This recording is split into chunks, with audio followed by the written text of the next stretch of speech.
El tiempo, ¿qué es? Todo lo que es y todo lo que fue y todo lo que será se encuentra en esta dimensión que conocemos como tiempo. El tiempo se compone de tres partes distintas: el pasado, el futuro y una breve y estrecha parte de la vida que cada uno experimenta llamada el presente. Ese momento continuamente deslizándose entre dos aparentes eternidades, desde el lejano borde del pasado distante hasta el horizonte de un futuro misterioso sin fin. Hasta donde sabemos, la humanidad se limita a avanzar a través del tiempo, nunca retroceder. Pero ¿y si fuera posible que una persona escapara los límites del tiempo y lo detuviera en su curso y se moviera en él como quisiera?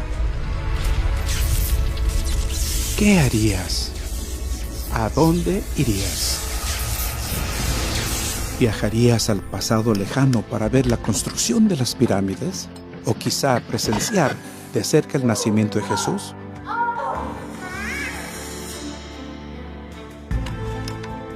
O tal vez hasta volver atrás en el tiempo para evitar el asesinato de Abraham Lincoln.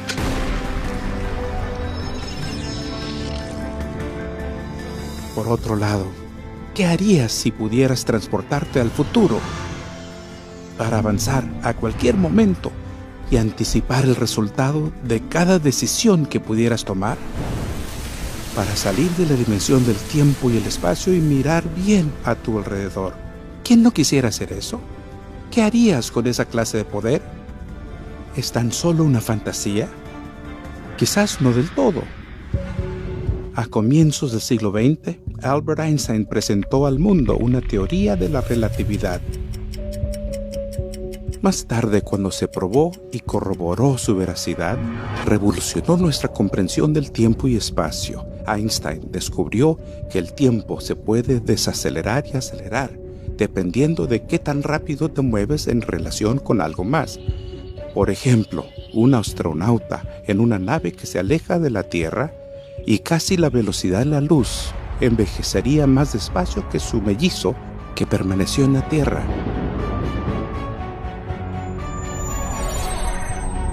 Para cuando el astronauta regrese, su mellizo en la Tierra habría envejecido muchos años en comparación al tiempo que él envejeció mientras estuvo en el espacio.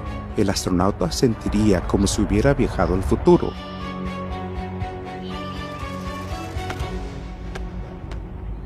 ¿Y qué si hubiese un ser poderoso, libre de la restricción del tiempo?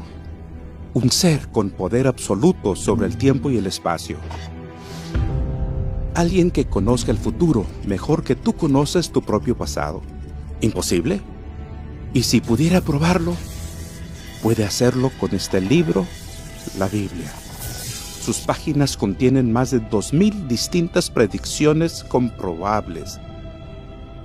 Si te dijera que más de 1800 de estas profecías ya se han cumplido, ¿te interesaría saber más? Quiero ser claro, la Biblia no es un almanaque que revela quién ganará la próxima Serie Mundial o cómo saber los números de la lotería, pero sí responde a las preguntas realmente importantes sobre nuestro futuro y tu futuro. Y aunque quizás sepas que la Biblia está llena de profecías, ¿sabes qué tan exactas han resultado dichas predicciones? Amárrate bien el cinturón, amigo. Estás a punto de descubrirlo. Él quita reyes y pone reyes, porque su dominio es dominio eterno. Reinos en el tiempo.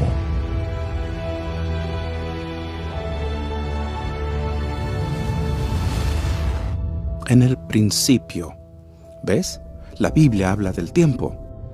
Comencemos con un poco de contexto.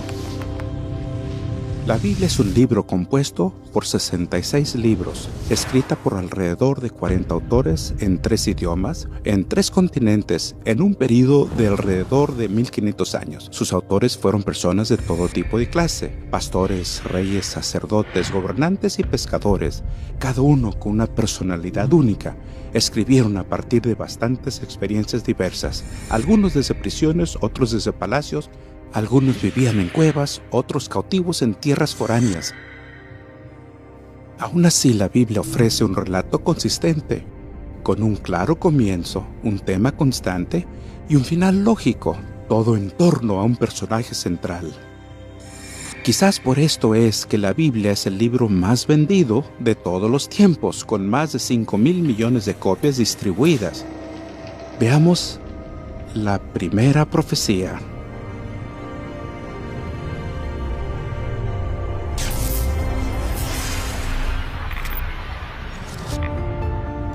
El Evangelio según Mateo relata que en el año 30 DC Jesús predijo la destrucción de Jerusalén con gran detalle. 40 años antes de que aconteciera, señaló las inmensas lustrosas piedras y columnas de mármol y sorprendió a los discípulos diciendo: En verdad les digo que no quedará aquí piedra sobre piedra que no sea derribada. Cuando Jesús predijo que no quedaría una sola piedra sobre piedra en el templo, ¿puedes imaginarte lo que sintieron los judíos de la época? Este fue un proyecto de construcción que se realizó durante casi 100 años. Jerusalén es donde se encontraba la presencia de Dios, el Shekinah de Dios.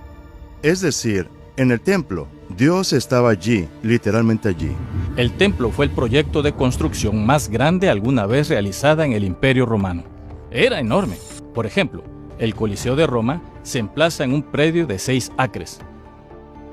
Cuando miras el monte del Templo de Jerusalén, son 36 acres, 6 veces más grande. Los discípulos quedaron asombrados con esta predicción, dado que el templo era la joya de la corona de la nación. Se construyó con toneladas de grandes piedras preciosas. Una de las primeras piedras aún se puede ver hoy. Mide más de 12 metros de largo por más de 4 metros de ancho y pesa más de 500 toneladas.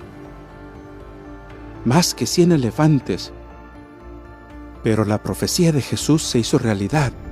Según el reconocido historiador Josefo, durante la conquista de Jerusalén, cuando los soldados romanos prendieron fuego al templo, el calor extremo derritió el abundante oro que adornaba el sitio de adoración. Esto hizo que el metal precioso se licuara y se filtrara por las grietas de las piedras de fundación. Tras la batalla, los soldados romanos regresaron y tumbaron cada una de las piedras a fin de recuperar el oro.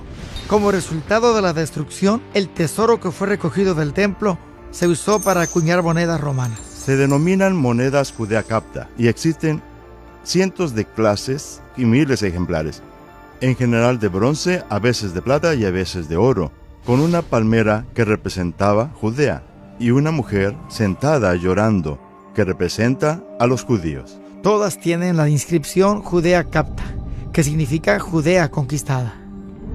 No pasará esta generación hasta que todas estas cosas acontezcan. Según el libro de Números, capítulo 32, versículo 13, una generación es de 40 años.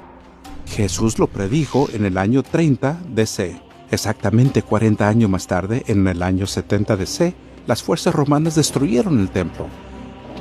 Asombrosamente existe otra profecía bíblica sobre la lucha de los judíos con Roma, que precede la época de Jesús.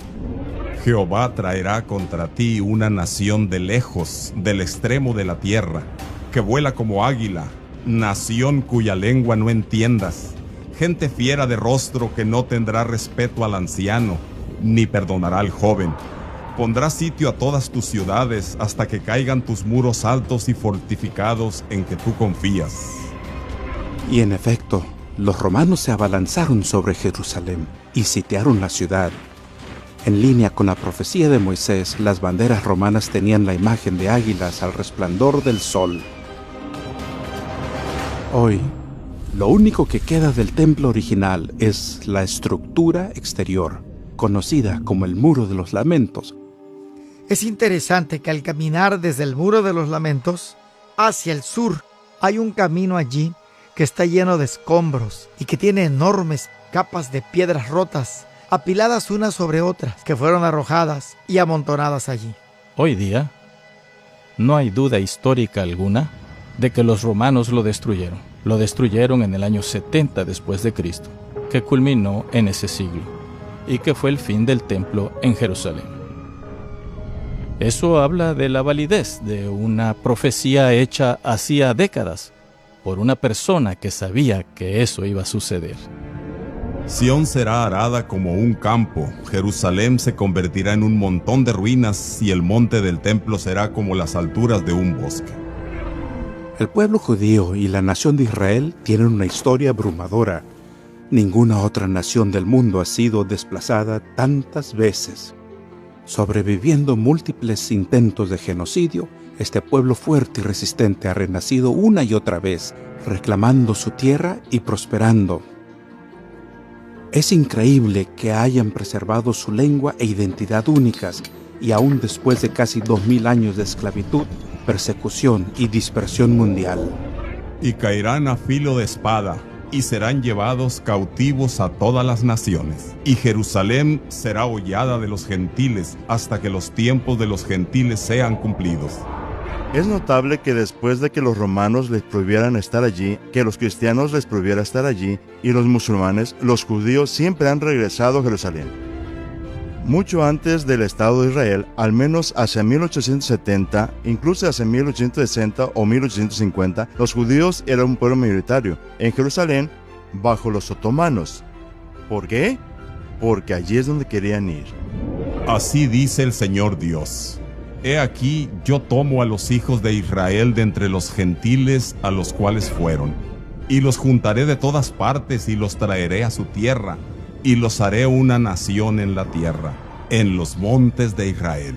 En mayo de 1948, el Estado judío se restauró como nación independiente. Hoy día, este país relativamente pequeño se ha vuelto en una potencia nuclear reconocida en el mundo, líder en innovación y tecnología. Jeremías 25 posee otra profecía asombrosa sobre la destrucción de Jerusalén y su milagrosa restauración. Y toda esta tierra será puesta en soledad, en espanto, y servirán estos gentiles al rey de Babilonia 70 años. 600 años antes de Cristo, se predijo que debido a la desobediencia de la nación, Jerusalén sería conquistada, el templo judío destruido y el pueblo sería tomado cautivo en Babilonia por 70 años. Esto sucedió en el año 607 AC, cuando Nabucodonosor, rey de Babilonia, conquistó Jerusalén. El rey de los judíos, el sacerdocio y los nobles fueron llevados desde Jerusalén y Judea hasta Babilonia. Sabemos que estuvieron allí. Llevaron con ellos sus libros sagrados, los 5 de Moisés y los otros libros. Y de algún modo aquí es donde comienza el judaísmo moderno, porque adoraban a Dios en Babilonia, no en Jerusalén. Llevaron a Dios con ellos, la adoración de Dios con ellos. Las crónicas de Babilonia son una serie de tablas, y una tabla en particular que ahora está en el Museo Británico de Londres. La campaña 597 de Nabucodonosor se menciona por su nombre, y su conquista de Jerusalén y Judea se relatan en esta crónica en particular. La profecía sostuvo que reconstruirían la ciudad y el templo, y justo a tiempo, después de 70 años de cautiverio, en 537 AC, el rey persa Ciro conquistó Babilonia y en el primer año de su reino emitió un decreto que permitió al pueblo judío regresar a Jerusalén y reconstruir la ciudad. Cuando el rey Ciro, un persa, se convierte en rey, emite un decreto que permite a los nobles y al pueblo judío que están en Babilonia regresar y reconstruir el templo. El Señor Dios de los cielos me ha dado todos los reinos de la tierra, y me ha mandado que le edifique casa en Jerusalén, que está en Judá. ¿Quién entre vosotros de todo su pueblo sea Dios con él y suba a Jerusalén, que está en Judá, y edifique la casa del Señor Dios de Israel? Él es Dios, la cual está en Jerusalén. De hecho, miren esto. En 1879, arqueólogos desenterraron el cilindro de Ciro. que posee la política del rey de Persia para repatriar pueblos conquistados como los judíos. El cilindro Ciro es uno de los hallazgos más asombrosos de Babilonia. Relata cuando Ciro llega a la ciudad. Es recibido por el pueblo y es considerado como un salvador, lo que es una ironía, dado que conquistó Babilonia. Esdras nos da claros indicios en la Biblia de que ese fue el momento en que al pueblo se le permitió regresar a Jerusalén para reconstruir y restablecerse en la tierra, justo como Jeremías predijo que ocurriría tras 70 años de cautiverio. Amigos, estamos a punto de ahondar en la profecía más espectacular e indiscutible de la Biblia que prueba la validez de su inspiración. En 10 versículos sorprendentes que contienen solo 340 palabras, esta profecía relata el ascenso y caída de imperios desde los tiempos de antigua Babilonia hasta la segunda venida de Cristo. Una noche hace más o menos 2500 años, el poderoso rey de Babilonia, Nabucodonosor, se quedó dormido mientras contemplaba la vasta gloria de su reino. Mientras este gran arquitecto de uno de los imperios más poderosos del mundo finalmente se quedó dormido, se preguntaba qué deparaba el futuro para su reino.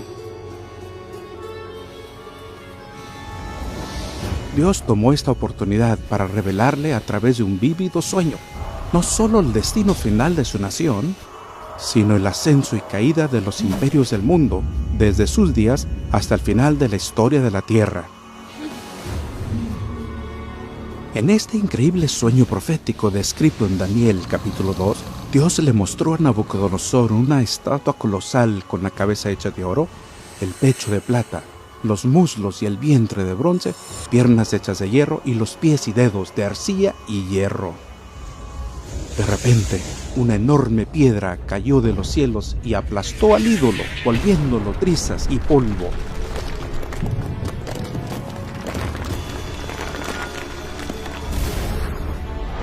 Y la piedra se convierte en una gigantesca montaña que llena la tierra. Nabucodonosor sabía que no era un sueño común, así que preocupado, el rey llamó a sus consejeros más sabios para que le relataran su sueño y su significado. Por supuesto, no supieron el sueño del rey, pero luego Dios otorgó el mismo sueño y su interpretación a un judío que vivía en Babilonia, un joven llamado Daniel. Él se presentó ante el rey y relató los detalles exactos de su sueño, y luego dio la interpretación.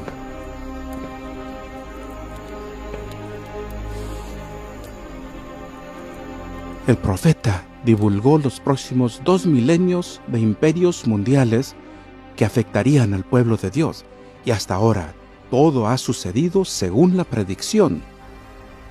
Daniel dijo que la cabeza de oro representaba el reino de Nabucodonosor. Babilonia, que gobernó el mundo del 612 al 539 AC, fue uno de los imperios más ricos y poderosos de la antigüedad, uno que podía describirse como la cabeza de oro. Babilonia tal vez fue una de las ciudades más sofisticadas y opulentas alguna vez edificada hasta ese punto de la historia. Y Nabucodonosor, que reinó durante más tiempo en la historia de Babilonia, reconstruyó la ciudad como vidriera para el mundo entero. La mayoría de las ciudades en el mundo antiguo eran aldeas con muros. Incluso Jerusalén, en los tiempos del rey David, era pequeña. Pero Babilonia era una ciudad aún para estándares modernos. La ciudad de Nínive, la capital asiria, era una ciudad de 2.9 millas cuadradas. Roma tenía 1 milla cuadrada. Tenemos Atenas, que por supuesto era como la capital de los filósofos, con 0.8 millas cuadradas. Y luego está Babilonia, con 4 millas cuadradas. Era 4 veces el tamaño de Roma. Lo que tenemos en esta asombrosa ciudad es arquitectura de lo más increíble. Tenemos la ciudad rodeada por 8 puertas, cada una lleva el nombre de una deidad. La más famosa es la Puerta de Ishtar, que ahora se encuentra en el Museo Borderas-Etiasches de Berlín. El río Éufrates atravesaba la ciudad. También había muros que rodeaban la ciudad. Eran muros dobles. El muro exterior tenía casi 7 metros de espesor. El interior casi 4 metros de espesor. Había una gran sociedad politeísta, una gran civilización que estaba decidida a conquistar el mundo. Y Nabucodonosor era la potencia y la fuerza detrás de todo eso. Daniel le explicó al rey que Babilonia al final caería como potencia mundial y sería reemplazada por otro reino, uno representado por el pecho y los brazos de plata. Conducido por el rey Ciro en 539 AC, el imperio medo-persa tomó Babilonia en una brillante maniobra militar. En una noche, la inmensa ciudad fue conquistada con sus muros y puertas aún intactos. Más increíble aún, los detalles de esta victoria eran parte de la profecía de hacía más de 150 años. Heródoto realmente nos cuenta la historia. Nos cuenta que, tras ahogarse su caballo, Ciro se enfureció con el río y decidió tomarlo. Hizo que sus soldados cavaran 540 canales para desviar el río y así destruir su cauce. Pero al hacerlo, logró algo que lo ayudaría a conquistar la mismísima ciudad de Babilonia. Y cuando desviaron el río, pudieron marchar por debajo de los muros de la ciudad, ya que las compuertas del río quedaron abiertas. Entraron a la ciudad derrocando la nación más poderosa del mundo. Y eso hizo el ejército, entró a la ciudad, pudieron abrir las puertas superiores y conquistar Babilonia en su totalidad, algo inimaginable en esa época. Es lo que decía la profecía, y fue exactamente lo que sucedió. Así dice el Señor a Ciro, su ungido, a quien he tomado por la diestra para someter ante él naciones y para desatar lomo de reyes, para abrir ante él puertas y las puertas no se cerrarán, para que sepas que yo soy el Señor, Dios de Israel, el que te llama por tu nombre. 150 años antes, Ciro había sido nombrado. Aquí está el profeta Isaías, mirando hacia el futuro y mediante inspiración divina, nombra a la persona exacta que vendría a conquistar Babilonia, según la profecía. En Isaías capítulo 44 tenemos esta maravillosa profecía en donde dice a los ríos, séquense, y yo secaré tus ríos, dice el Señor. Y a Ciro, mi ungido, mi pastor, él cumplirá todo esto. Así que en este texto, de 150 años antes del acontecimiento, vemos ya a Isaías que predice los medios exactos por los cuales Ciro tomaría la ciudad de Babilonia. Algo bastante increíble cuando pensamos en la profecía bíblica. Que llamo a Ciro mi pastor, y todo lo que yo quiero cumplirá, diciendo a Jerusalén, serás edificada, y al templo serás fundado. Los persas adoran a un dios, son monoteístas. Tienen eso en común con los judíos. Es probable que ahí haya un punto de entendimiento. Con Ciro y su conquista de Babilonia, se abre paso al periodo del imperio medo-persa, que se extiende del 539 hasta el 331. Cuando llegaron los medo-persas, hubo una transición. Pasaron del oro a la plata. La plata se convirtió en la moneda común. Y si bien antes había plata en Babilonia, no hacían mucho uso de ella, ya que había tanto oro. Así la plata llegó a ser la moneda de comercio con otras naciones y esa fue la forma común de referirse a los medo-persas, como el imperio de plata. Y después de ti se levantará un tercer reino, de bronce, el cual se enseñoreará de toda la tierra. Todos los eruditos religiosos concuerdan en que el reino de bronce en la imagen simboliza Grecia. Llegaron al poder cuando Alejandro Magno conquistó a los persas en la batalla de Arbela en 331 AC. A menudo se describe a Alejandro Magno como griego, y estrictamente hablando así era. Fue educado a los pies de Aristóteles. Era un joven gobernante muy carismático. Su padre, Filipo II de Macedonia, fue asesinado y Alejandro tomó el poder. De inmediato comenzó a soñar en hacer realidad los objetivos de su padre: conquistar el imperio persa. Alejandro Magno fue coronado rey con solo 18 años, pero era un prodigio militar. De hecho, en la actualidad, Alejandro Magno es sinónimo de genialidad y conquista militar. Al llegar a una ciudad le decían, ¿por qué hemos de rendirnos ante ti? Y una de las historias cuenta que había una ciudad al borde de un precipicio y les dijo a sus hombres, quiero que marchen hacia el acantilado, hasta su muerte en el mar. Y obedientemente los hombres comenzaron a marchar hacia el precipicio. Alejandro Magno dijo, si mis hombres están dispuestos a obedecerme, no hay forma de que no conquistemos vuestra ciudad. Y esa ciudad en particular simplemente se rindió. Fue capaz de lograr en muy poco tiempo lo que otros no pudieron lograr en toda una vida. Y en una serie de campañas después de haberse coronado rey de Egipto, continuó avanzando al este, hasta encontrarse con el rey de Persia, Darío III. Alejandro no persigue a Darío cuando escapa al oriente, hacia su tierra. Alejandro se dirige al sur, porque quiere ocupar las tierras costeras, lo que hoy sería Palestina y luego Egipto. Para seguir avanzando debe conquistar Tiro. Y demolerán los muros de Tiro, y destruirán sus torres, y sacaré de ella su tierra, y la dejaré como una piedra lisa. Tendedero de redes será en medio del mar, porque yo he hablado, dijo el Señor Dios. Por más de un milenio, desde 1500 AC, los fenicios fueron la potencia naval indiscutible del mundo antiguo. Crearon y controlaron una gran cantidad de puertos comerciales a lo largo del mar Mediterráneo. De hecho, los fenicios son considerados tan expertos, por lo que se los lleva a los puertos del Mar Rojo. La Biblia describe a Salomón llevando a los marineros del rey de Tiro para llevar sus flotas por el Mar Rojo. En 597 AC, el profeta Ezequiel predijo que cada edificio de la ciudad de Tiro sería derribado por un ejército invasor. De hecho, se arrojaría cada piedra al mar. Tiro fue una ciudad maravillosa durante esa época. Fue una de las ciudades comerciales más grandes de ese periodo. Y aquí estaba esta profecía, diciendo que caería la ciudad. Ni Alejandro Magno parecía poder derribarla. La sitió durante 7 meses. Y entonces se le ocurrió un plan. Entonces Alejandro dijo, bien, si están en el mar, les llevamos la tierra a ellos. Entonces utilizó los bloques de la vieja ciudad, las grandes rocas, las arrojó al mar y construyó una calzada para poder superar los muros de la nueva ciudad en donde se encontraba la isla. Y así podría desplegar a su ejército. Tiro es atacada, destruida por completo. Eso fue el cumplimiento exacto de la profecía, porque la profecía decía que se arrojarían piedras al mar y se convertiría en un lugar donde se arrojan las redes de pesca, y eso fue exactamente lo que sucedió. Tengan en mente que la idea que los griegos dominarían al mundo era una predicción muy audaz. Recuerden que en el momento en que Daniel hizo su profecía, Grecia era un montón de tribus de guerra con muy poca influencia en el mundo.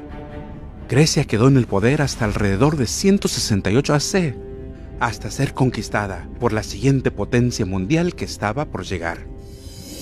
Y habrá un cuarto reino, tan fuerte como el hierro. Y así como el hierro desmenuza y destroza todas las cosas, este reino desmenuzará y triturará a todos estos. ¿Quién siguió a Grecia? Es un hecho irrefutable de la historia que la monarquía romana de hierro la conquistó y gozó de su supremacía durante los siguientes 600 años. Una vez que aparece el hierro, el principal efecto, en especial en términos militares, es la considerable caída del precio de las armas. Entonces el precio de producir una punta de flecha o de hierro, o una punta de lanza de hierro, o un casco de hierro es mucho menor que el del bronce, principalmente porque el bronce contiene estaño, y este metal podría obtenerse en 2 lugares en el mundo antiguo: Afganistán, o lo que hoy se conoce como Afganistán, o lo que hoy es Cornwall, en Inglaterra. Y su comercio era muy costoso, así que la edad de hierro redujo el precio de la guerra. Esto aumenta el tamaño de los ejércitos. Roma era violenta, eran despiadados, estaban decididos a conquistar a donde fueran, y eran como el hierro, quebrantaban todo en su camino. Cuando el Imperio Romano comenzó a caer en 476 DC, no fue conquistado por una sola potencia. Más bien, varias tribus bárbaras conquistaron a Roma y desmenuzaron la nación, tal como lo profetizó Daniel. Fueron varias las razones por las cuales Roma perdió su poderío. Hubo invasiones bárbaras del norte. Roma tuvo que incurrir en muchos gastos. Roma realmente se disolvió. Tuvo muchos problemas internos.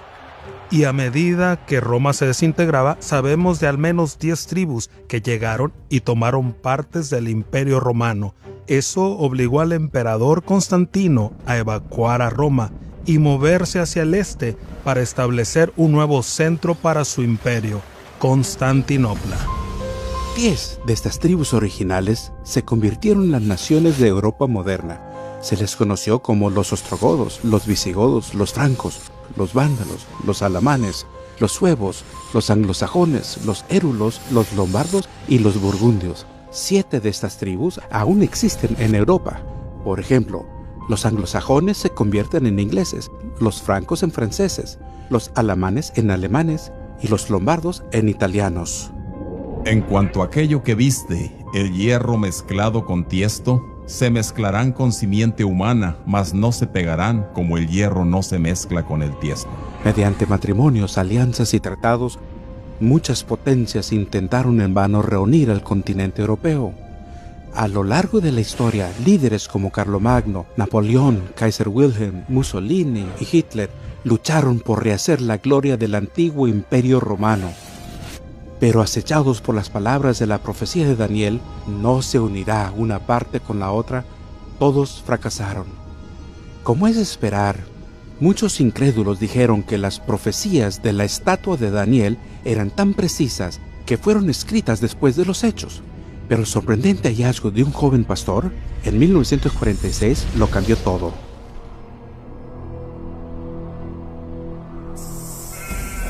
Un joven pastor beduino salió con sus amigos a pastorear sus ovejas y arrojar piedras, algo habitual en los jóvenes.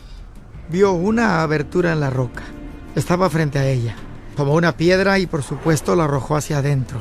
Al caer dentro de la cueva, escuchó el ruido de cerámica que se rompía, un ruido bastante singular.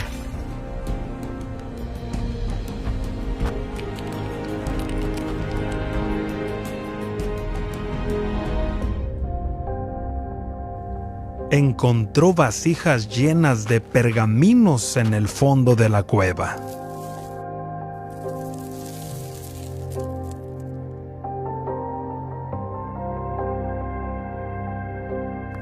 Llevó 1 o 2 consigo y se los mostró a su familia. Ellos lo llevaron al mercader de antigüedades de Belén y de allí pasaron a Jerusalén.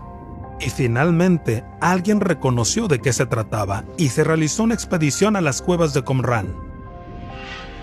En total, se encontraron unos 1000 manuscritos diferentes. Y existen pergaminos completos, como el famoso pergamino de Isaías. Todos datan aproximadamente de 250 AC a 70 DC. Del rollo de Isaías se conservaron los 66 capítulos, y es prácticamente igual al libro de Isaías que tenemos hoy. No hay diferencias teológicas, no hay grandes diferencias históricas. Un arqueólogo fue a examinar los manuscritos del Mar Muerto. Los comparó con nuestra Biblia y cuando observó la evidencia dijo: los libros del Antiguo Testamento son tan antiguos y precisos como decíamos que eran. El descubrimiento de los ríos del Mar Muerto y otros hallazgos brindan pruebas irrefutables de que la profecía de Daniel fue escrita mucho antes que los hechos que predijo. Varias veces en la Biblia, Dios predijo el surgimiento y la caída de reinos particulares, por lo que cuando sucede, sabemos que Él tiene el futuro en sus manos. Por ejemplo, la ciudad de Babilonia, su pueblo y casi todo el mundo creía que era la ciudad indestructible. Sin embargo, Dios predijo: Y Babilonia, hermosura de los reinos, gloria del orgullo de los caldeos, será como cuando Dios destruyó a Sodoma y a Gomorra. Nunca más será poblada ni habitada de generación en generación. Hemos aprendido que Babilonia cayó de su poder a manos de Ciro, el rey persa. Pero ¿volvió a resurgir? Cuando Saddam Hussein llegó al poder en Irak, soñó en reconstruir y repoblar la antigua ciudad de Babilonia. Quería hacerlo para frustrar la profecía bíblica y para desacreditar la nación de Israel. Decía que los grandes palacios de Babilonia y sus legendarios jardines colgantes, una de las 7 maravillas del mundo antiguo, surgirían del desierto. Pero la historia reciente muestra cómo se esfumaron sus planes en la Primera Guerra del Golfo en Irak, y Babilonia, hasta la fecha, continúa sin ser reconstruida, y solo unos pocos turistas visitan sus ruinas.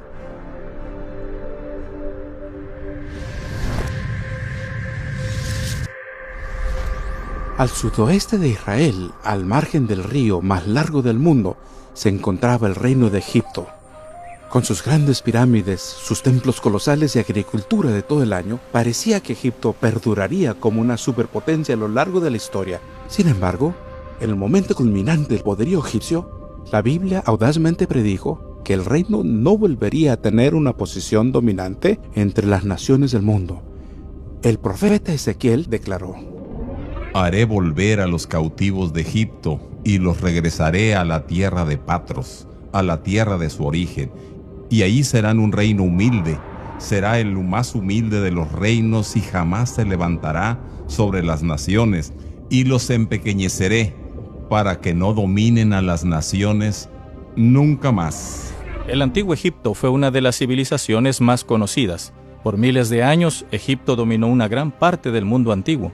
Se hicieron campañas en Canaán durante el periodo del Nuevo Reino, cuando faraones como Tutmosis III y Ramsés II se hicieron de renombre. Mucho antes de esto, por supuesto, se construyeron las pirámides en los comienzos de la historia egipcia. Pero a medida que Egipto avanza, encontramos una caída en la antigua cultura egipcia.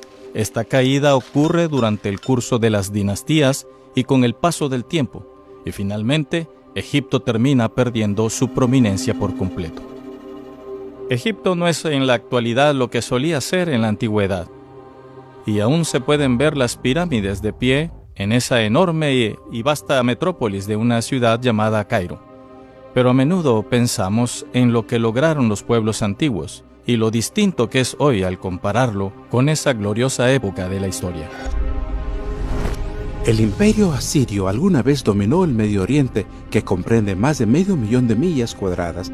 La antigua ciudad capital de Nínive se ubicaba del lado este del río Tigris, justo enfrente de lo que hoy conocemos como Mosul en Irak. Quizá recuerden que tras estar 3 días en el vientre del pez, el profeta Jonás debió advertir a los habitantes de Nínive que se arrepintieran. Si bien se puso en marcha un renacimiento, no perduró, y Nínive cayó en un estado de violencia e inmoralidad que atormentaría a sus vecinos los judíos. Como señal del juicio de Dios, en 615 AC, el profeta Nahum predijo con gran detalle la futura destrucción de Nínive. Porque ellos, como espinos enmarañados y ebrios con su bebida, serán consumidos como paja totalmente seca. Esto sucedió 3 años después, en 612 AC, en manos de los babilonios. Aquí hay algunos puntos destacados de la profecía de Nahum. Nínive quedaría devastada, en parte por las fuertes lluvias e inundaciones. Los comandantes del ejército escaparían. También sucedió. Un incendio destruiría la ciudad, y aún más notable, la ciudad no volvería a levantarse. Nínive no vuelve a construirse como ciudad. El gran Sigurat de Nínive, el palacio de Nínive, ninguno fue reconstruido. Para obtener una perspectiva de estas predicciones, los profetas de la Biblia predijeron que ciudades principales como Babilonia, Tiro y Nínive serían destruidas y nunca más renacerían. Así fue. Sin embargo, Jerusalén fue destruida y reconstruida 27 veces y aún perdura el día de hoy. Una y otra vez, la historia ratifica la Biblia. Además, casi todos los nombres de reyes, generales y líderes bíblicos fueron confirmados y aceptados por la arqueología moderna. Pero el verdadero foco central de toda la profecía bíblica es una persona. Jesús es el tema central de las Escrituras. La Biblia relata su historia, comienza y termina con Cristo. Por lo tanto, no debería sorprendernos encontrar profecías acerca de la llegada del Mesías en el Antiguo Testamento. Quizás sea el momento de repasarlo rápidamente. En realidad, la Biblia está dividida en 2 colecciones de libros. El Antiguo Testamento contiene 39 libros que incluyen la ley de Moisés, las historias, profecías y escritos sagrados que tuvieron lugar antes del nacimiento de Jesús. La última colección es de 27 libros que contiene el Nuevo Testamento. Cubre la historia del nacimiento, la vida y enseñanzas de Jesús. Luego siguen las escrituras de los apóstoles y las profecías de Apocalipsis. Resulta increíble que dispersas por todo el Antiguo Testamento hay más de 300 profecías que predicen la llegada de Cristo, algunas con detalle asombroso. En el Nuevo Testamento encontramos un relato sorprendente del cumplimiento de todas estas profecías. Recuerden, alrededor de 400 años separan el final del Antiguo Testamento y el inicio del Nuevo Testamento. Me gustaría también mencionar que sabemos con certeza, por el descubrimiento y datación de los rollos del Mar Muerto, que todo esto fue escrito mucho antes de que sucediera. Ahora, tomemos un instante para analizar algunas de estas increíbles profecías. Cada año, más de 1.000 millones de cristianos celebran la llegada de Cristo. Aunque según las Escrituras es poco probable que Jesús haya nacido el 25 de diciembre, queda claro que su nacimiento fue predicho y esperado. Pero tú, Belén Efrata, aunque eres pequeña entre las familias de Judá, de ti me saldrá el que ha de ser gobernante en Israel, y sus orígenes son desde tiempos antiguos, desde los días de la eternidad. Sorprendentemente, para que esta profecía se haga realidad, Dios tendría que reubicar a José desde su ciudad natal, Nazaret, y llevarlos a él y a María 70 millas al sur a Belén, ciudad natal de la familia de José. La historia muestra que este censo tuvo lugar alrededor de 4 AC. Después de que Jesús nació en Belén de Judea, en tiempos del rey Herodes, he aquí unos magos del oriente llegaron a Jerusalén diciendo: ¿Dónde está el rey de los judíos que ha nacido? Porque vimos su estrella en el oriente y hemos venido a adorarle.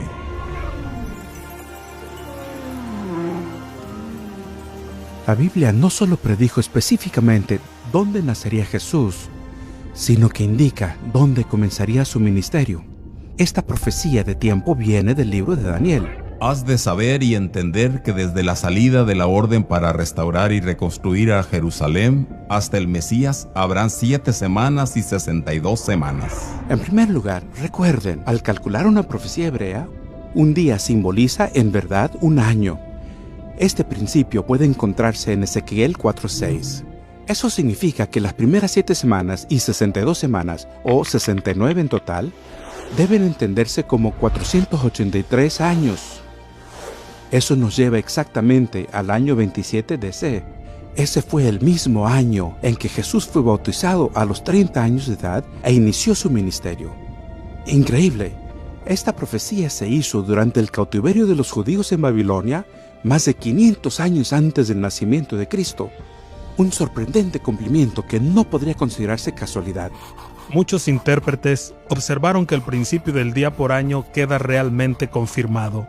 En particular, la profecía de las 70 semanas. La profecía indica que pasarían 69 semanas proféticas, es decir, 483 años hasta la llegada del Mesías. En Lucas capítulo 3, él habla sobre la llegada de Juan el Bautista y dice: en el año 15 del reinado de Tiberio César.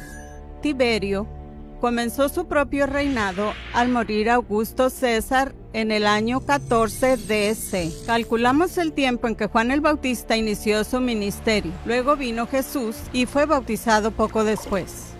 Vemos que llega al 27 después de Cristo. La profecía dice la llegada del Mesías. Y la palabra Mesías en hebreo significa el ungido. ¿Existió una unción de Jesús en el 27 después de Cristo? Sí, la hubo. En Hechos 10, versículo 38, vemos que Jesús fue ungido con el Espíritu Santo.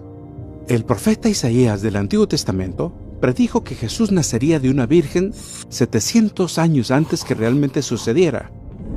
Por tanto, el Señor mismo os dará una señal. He aquí, una virgen concebirá y dará a luz un hijo, y le pondrá por nombre Emmanuel.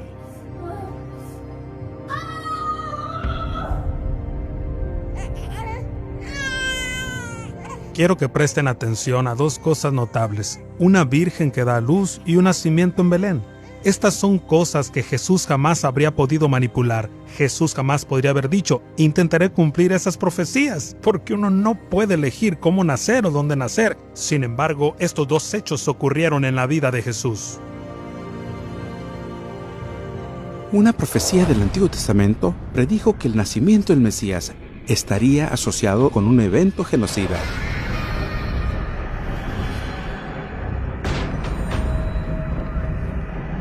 Se oye una voz en Ramá, lamento y llanto amargo, Raquel llora por sus hijos, rehúsa ser consolada, porque sus hijos ya no existen.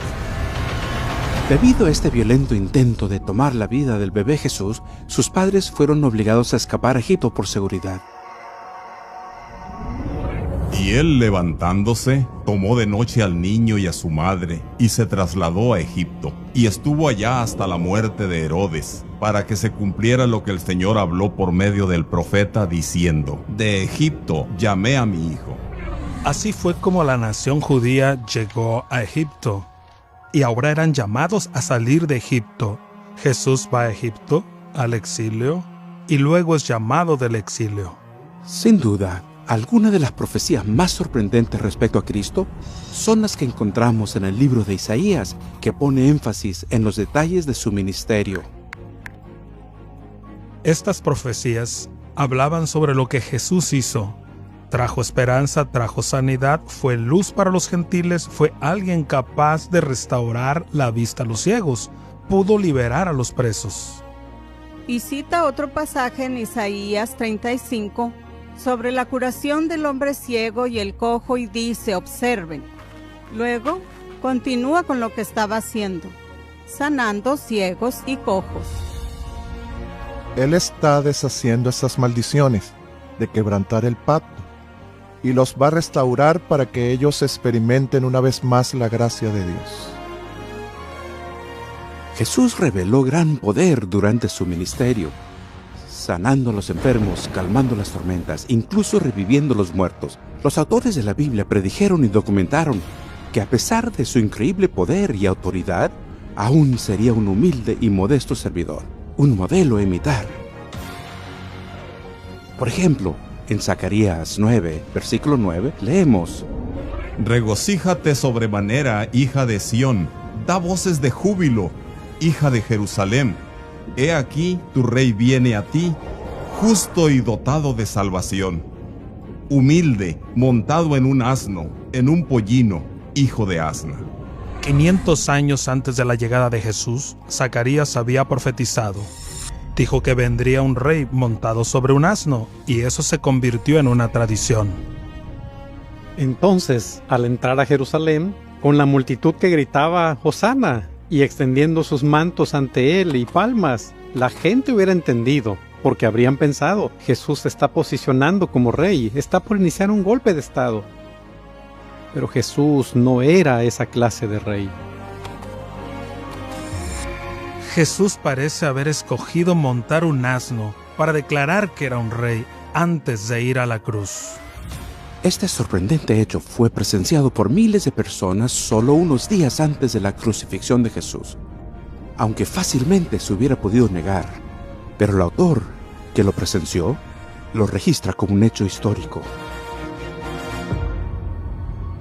No hay nada más convincente que las profecías sobre la traición, el juicio, la crucifixión y la resurrección de Jesús. Primeramente, el Antiguo Testamento predijo que el Mesías sería traicionado por un amigo después de compartir pan con él. Como todos saben, Judas traicionó a Jesús justo después de la última cena. Jesús predijo que sería traicionado. Esto en verdad conmocionó a sus discípulos. Alguien que es parte del círculo interno es un traidor y traiciona esa confianza. Hay una razón por la cual las personas no nombran a sus hijos Judas. Aún mi íntimo amigo, en quien yo confiaba, el que de mi pan comía, contra mí se ha levantado.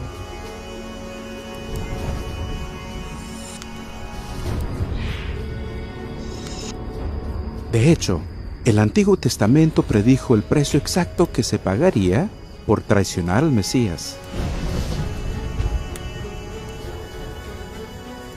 Si os parece bien, dadme mi paga. Y pesaron como mi salario 30 piezas de plata. Esta predicción tan precisa da un paso más allá. El profeta Zacarías predijo cómo se usaría el dinero de sangre dado para traicionar a Jesús. Entonces el Señor me dijo: arrójalo al alfarero, ese magnífico precio con que me valoraron. Tomé pues las 30 piezas de plata y las arrojé al alfarero en la casa del Señor. Cuando Judas se da cuenta de que Jesús no hará nada para liberarse, se llena de remordimiento. Él está conmocionado por lo que hizo. De repente toma conciencia de que traicionó a su maestro. Entonces vuelve al sacerdote con el dinero. Le dice: he traicionado sangre inocente. Pero ellos dijeron: ¿qué nos importa a nosotros? Es asunto tuyo. Entonces él, arrojando las piezas de plata dentro del santuario, se apartó, se fue y se ahorcó. Los principales sacerdotes, tomando las piezas de plata, dijeron: no es lícito ponerlas en el tesoro de las ofrendas, porque es precio de sangre, y habiendo tomado acuerdo, compraron con ellas el campo del alfarero para sepultura de los extranjeros. Veamos ahora a Jesús. Allí está Jesús de pie delante de Pilato. Se rehúsa a defenderse.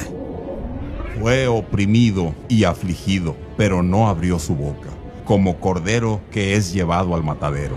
El autor del universo es ridiculizado, atormentado, y aún así permanece en silencio, de forma tal que sorprende a Pilato, el cínico romano, como algo extraordinario. Esto no se parece a nada que haya visto antes. Es muy claro que Jesús va a la cruz de forma voluntaria y que ve su muerte al igual que los autores del Evangelio, como la culminación de la salvación.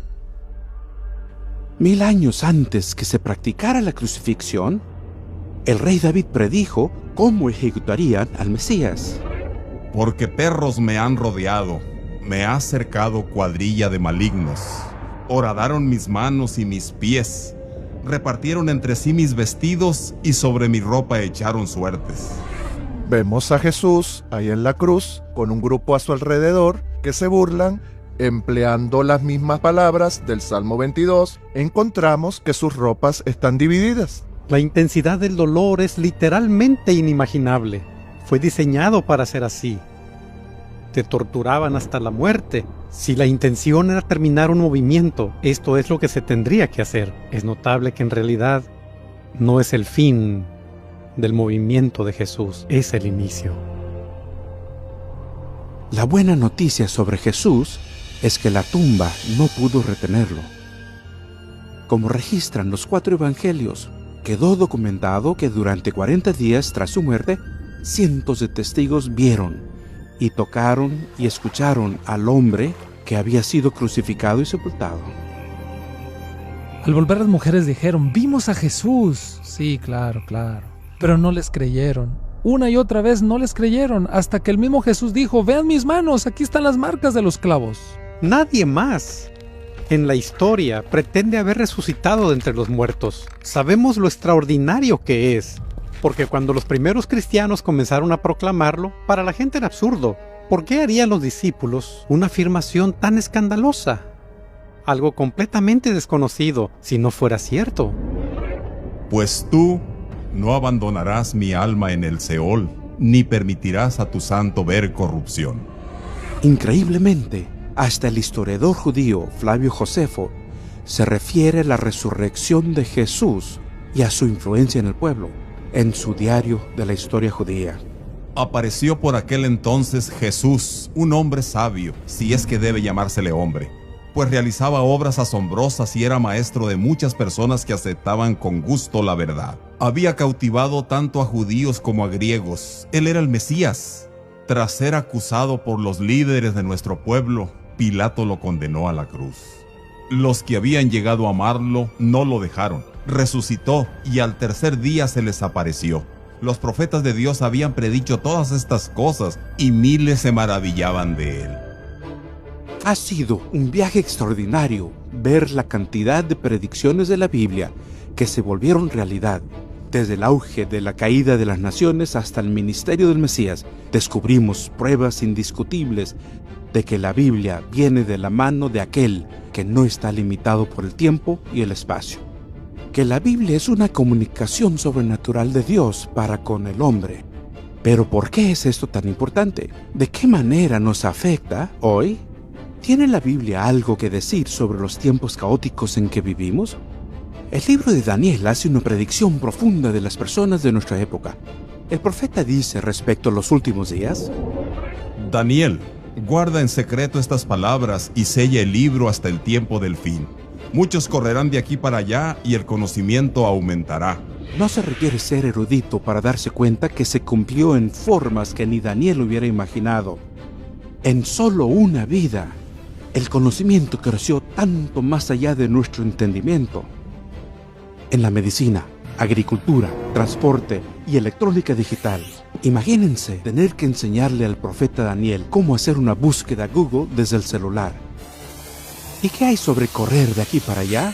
Después de más de 6.000 años de viajar a caballo, las personas pueden ahora viajar en avión a velocidad supersónica. Nuestra última profecía hablará sobre una predicción hecha por Jesús mismo. Una semana antes de la crucifixión, Jesús predijo: Y este evangelio del reino se predicará en todo el mundo, como testimonio a todas las naciones, y entonces vendrá el fin. ¿Se imaginan la respuesta sonriente de las personas en esa época al escuchar esa audaz profecía? ¿Quién se creía que era Jesús? Aquí estaba este pobre carpintero sin educación, que nació en un establo, que nunca había escrito un libro, sin vínculos políticos, prediciendo que sus enseñanzas darían vuelta al mundo. Pero lo que es aún más extraordinario es la segunda mitad de esa profecía. Jesús dice, sin ambigüedades, que cuando su mensaje vaya por el mundo, entonces llegará el fin. Actualmente, cientos de satélites que dan vuelta por el planeta nos brindan una comunicación global casi instantánea. A través de la radio, la televisión e internet se transmite el evangelio a todo el mundo. Anteriormente en este programa, hablamos del sueño de Nabucodonosor, de Daniel 2, de una gran imagen. Representaba las potencias mundiales hasta nuestros tiempos. Y si recuerdan, al finalizar el sueño, cae una enorme piedra desde los cielos y destruye la imagen y luego las hace añicos. ¿A quién representa esta piedra? ¿Y qué es ese gran poder que destruye la imagen? Es Jesucristo, la roca eterna. Toda la historia se dirige ahora hacia el dramático final, cuando el Hijo de Dios regrese con poder y gloria. El cumplimiento de la profecía revela que casi llegamos al fin del tiempo. Queda tan solo una pregunta importante por responder. ¿Están preparados para el suceso más grande de la historia del mundo? ¿Están listos para la venida de Jesús? Amigos, pueden estarlo. Porque de tal manera amó Dios al mundo, que dio a su Hijo unigénito, para que todo aquel que en Él cree no se pierda, mas tenga vida eterna. Acude a Él en oración y pídele que te perdone y que te salve. Él te promete que lo hará. Entonces, en lugar de tener un fin sin esperanza, podrán tener una esperanza sin fin. Pero el momento es ahora. Hoy es el día. ¿Por qué no le piden ahora?